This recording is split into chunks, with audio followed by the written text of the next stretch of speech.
Good morning, folks. The day begins with a 7.7 earthquake in Alaska near British Columbia, Canada. This will start a theme today of overall increased activity. Had 4 separate readings of 7.7, so it's a solid confidence on that value. No critical infrastructure near the epicenter, and 2 buoys have been set into event mode near the quake. Neither shows a deviation of more than a foot or so, however, with the tsunami impact on land measured at less than 1 foot. Moving on. NASA website explaining chemtrails, or should I say unusual contrails as they call them. How does somebody in our position even respond to this? Well, if you have some ideas, I've listed the project leader's email in the info box.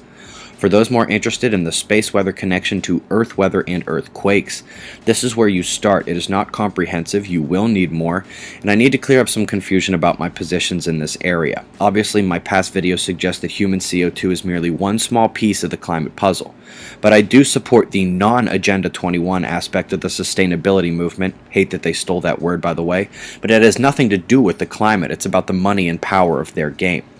I believe there is good that can be done with weather modification. It's just not in very good hands right now. It's a bad idea to play God, and they may just be making it worse.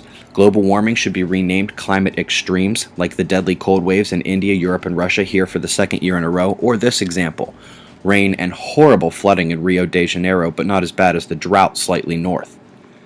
Got some more red tide in Florida, biohazard in Zimbabwe where locals cut up and ate a carcass with anthrax, 20 people now infected.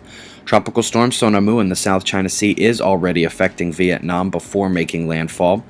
This will be tough to see, but a sun-diving comet is visible amidst the choppy frames on the LASCO C3.